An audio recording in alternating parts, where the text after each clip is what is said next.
Hello everyone, and welcome back to a brand new video. Do you need to collaborate on your Wix website? Today's video, you will learn how to give other access to your sites so you can work together efficiently and manage permissions with ease. So guys, let's get started. Before we start with this video, make sure to watch it from now till the end so you can have the full experience. So, in this video guys, I'm going to explain to you how to invite people to your website and give them the access to some permission so they can edit exactly what you want them to edit and leave the rest for you. First of all, go to Wix Manage, go to All Sites and basically open the site that you want to give them the access to. Click on Select and Edit Sites. Right after you do so, you will be going either to the settings right here. Click on Settings, and basically you have to search for collaborator, basically website settings. Now there is also going to invite people, so both of them are going to take you to roles and permissions. Click on it. Here you will be able to invite collaborators, so I'm going to click on invite collaborators. Now simply what you'll have to do is to write down the email of the person that you want to invite. For example, something like collaborator@email.com, and there it is. You can send invites up to 10 people at a time. Just as a notice, for the free versions, you will not have as many collaborators. I think you will only have one, and for the premium it depends on the plan. If you want to the plans here, let me just go and wait for the page to load. There it is. So here, as you can see, you will have for the core 5 collaborators, for the business 10, and for the business elite 15. I think for the lights you have 2. Let me just check. There it is, collaborators. Yes, you have 2. Now as you can see here, we have a very much big page full with settings. So these settings are pretty much a lot, so let me just explain each one of them. So first of all, you have general roles. Now these are roles, they are not permissions. Now inside of these roles there is permissions. You can create a custom role, and I will show you how to do that in this video as well. So there is general roles like admin, website manager, website designer, back office manager, and content writer. Each one of these roles have each own permissions. As an example, admin has the access to edit, publish, and manage sites, including billing, payments, and financial info. Domains and inviting people, but cannot delete or transfer the site. Basically, it is just like you, the owner of the site, but basically the only difference is they cannot delete the site or transfer it, so they cannot steal it or delete the data from you. There is also the website manager.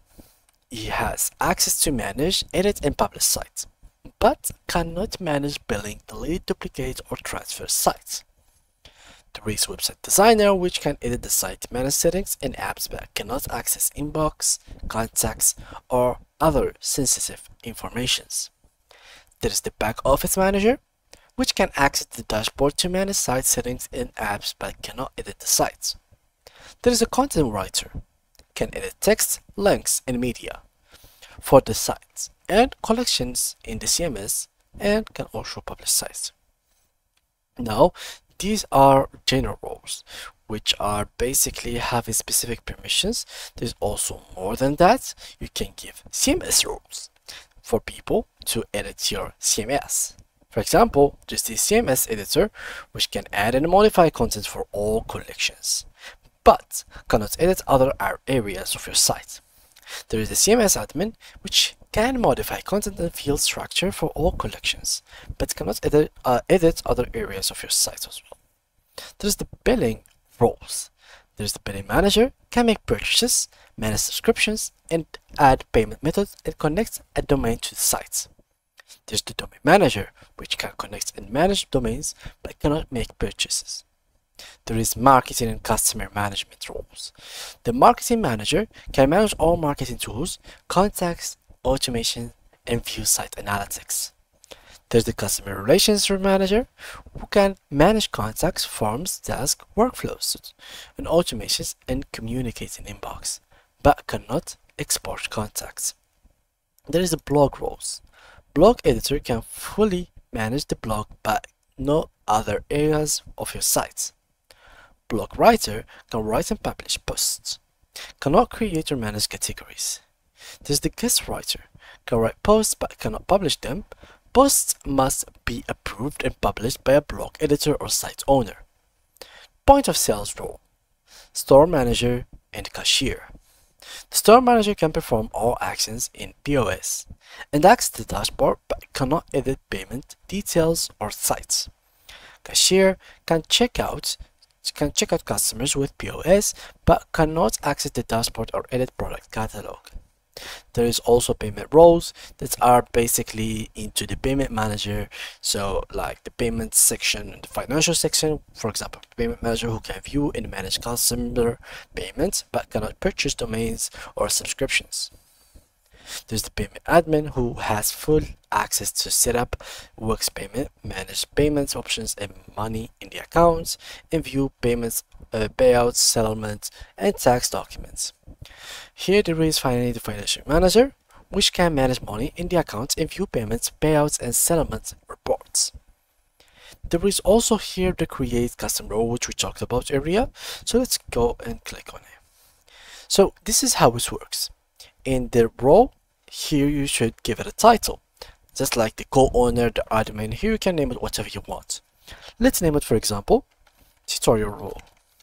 This description, let's say admin. So here I'm gonna give it basically all the options that makes it an admin. So here we have editor, select all. Basically I want him to be an admin, so I'm gonna just select everything, sites, all, everything here. I don't want him to invite people. I'm the only one who invites people since I am the admin. I'm the chef of the website, so I'm gonna just give it everything. Here everything's good, so you just have to give it everything, like give it every single thing that you want. Up market, privacy center, 50 views, this one. Just keep giving it everything that you want, and once you finish you can literally just give it whatever you want, and once you finish click on save, and just like that you have give a specific role, a specific person, specific access to some specific things on your sites. And that was pretty much it for today's video, guys. I hope you enjoyed it. If you did, make sure to leave a like and subscribe to our channel. Thank you guys a lot for watching, and see you guys in the next tutorial.